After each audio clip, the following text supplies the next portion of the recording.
So I hate to be the poster child of getting older, but I'm getting older, so is everybody else. You're getting older while you watch me get older right now. Think about that, right?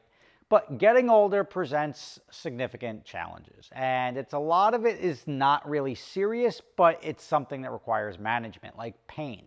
Pain is joint relief. Like, I'm a runner, and my knees don't last very well after 8 miles. And I know that's funny to say, but it's true, and it's something that I end up limping around a lot.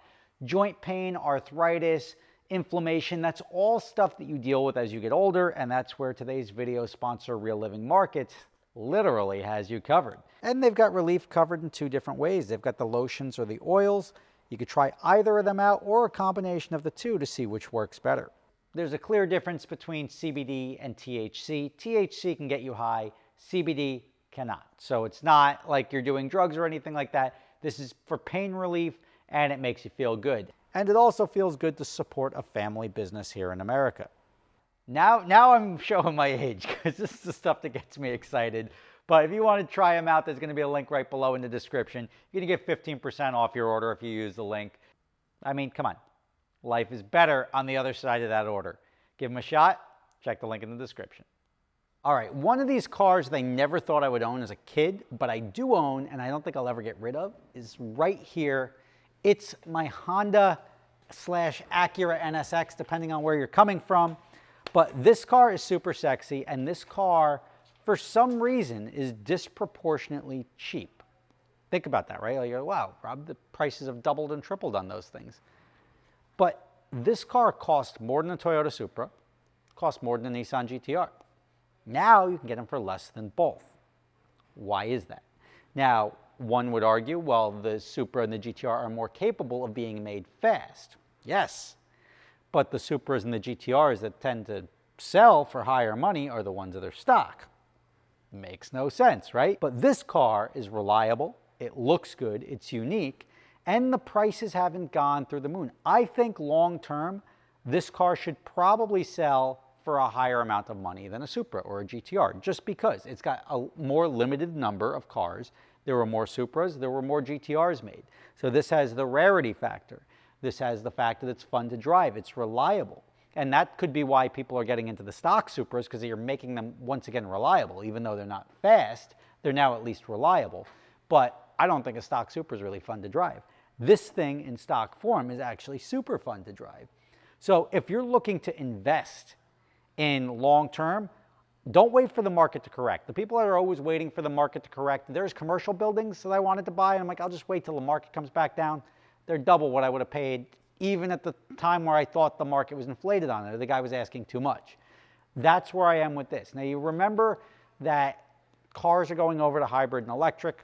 It's clear as day that cars like this are forever going to hold their value, right? I want this, Ford GTs, stuff like that. The cars that are good, fun, low volume are going to be great. Now, this car, they discontinued because they weren't selling them. Same thing with the Ford GT. And then people are like, wait, that's a really good car.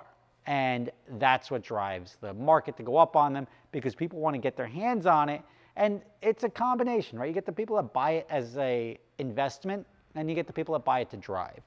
If you want to drive this car and experience this car, mine, it's got 108,000 miles on it. I drive it. I bought it with like 70-something thousand miles on it. So I've had it for almost 10 years now, but it gets used. And I think it looks phenomenal. I take the target top off. It's fun to row through the gears. I mean, everything about it is, and do not get me wrong, right? It's not fast. So if this was my only car, I may have a different opinion, but I may be in like a Z06 and be like, you know what, the C8 Z06 is a better car because it's fast, it's the same sort of money. But the fact that you can get in this car and enjoy it for what it is. Like if I had to drive across the country right now, it would either be like my 458, maybe the 458 over the 360, and then it would be the NSX. Like, I wouldn't take the Supra, I wouldn't take the Corvette. I'm not gonna put the miles on the F8. So, yeah, so think about that. If you want an NSX, probably a good time to start shopping for them. And I'm not trying to ramp up the market, I'm not selling this thing, so I've gotten offers of more than double what I paid for it. Not triple, but more than double what I paid for it. And imagine that. Imagine driving a car for years, getting paid double what you paid for it after you drove the thing for free for 10 years.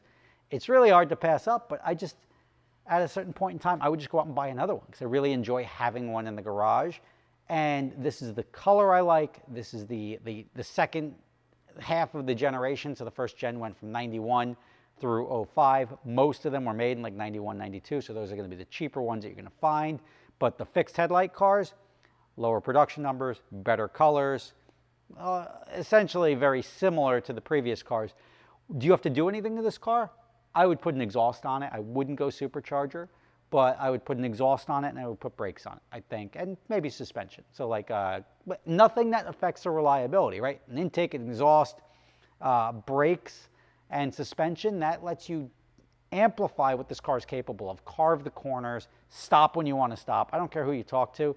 The factory brakes on this are not good, right? Especially for a car that is theoretically capable of going fast. And I say that because this car over like 130 miles an hour is just falls on its face. Like, so it's not a super high speed car, but it's a great canyon carving car. It's a great road trip car because how often are you really going over 130? But it's not going to win many races in the straight line, but it is fun to go even around a racetrack with. It's just a fun, sexy, good-looking car. And this thing is still one of those cars that I'll drive down the road and I'll see an NSX going the other way. I'm like, oh, cool, an NSX. And I'm like, I have one. But like, it's still cool to see them in the wild. And when you have cars like that, the Ford GTs and the NSXs and the stuff that you see in the wild, and you're like, oh, holy crap, it's that. That car's going to be worth a lot of money now and then forever.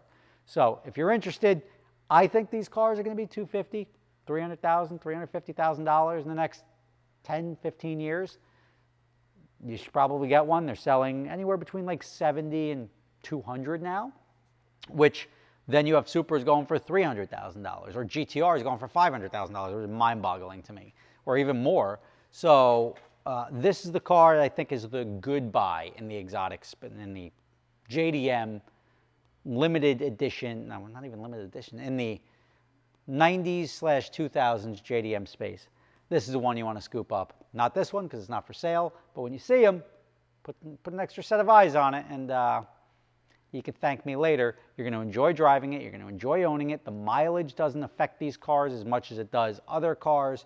So you can get a medium mile car, you can drive it, put miles on it, and the value is never going to go down. So you get a free NSX just by laying out some money. This is a great car to even finance because you finance it, and by the time you pay it off, it's appreciated. So it's sort of win-win no matter how you look at it. Rob Ferretti, the cheerleader for the NSX. Who would have known? Like, I used to laugh at the NSXs because they were so slow as I was driving around in my C5 Corvette back in the day. I'm like, yeah, but the NSXs are really slow.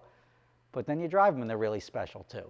So there it is. 10 years of ownership. It has been relatively easy on me, right? There's been no major issues. I did a 100,000 mile service on it when I hit 100,000. And other than brake upgrades, the wheel upgrades, I mean, all the parts for this surprisingly are going up in price too. But everything is available. But don't ruin it. Drive it. Enjoy it for what it is, and don't overthink it. And you will be a very happy person, and you will thank me later. I promise. See you next time.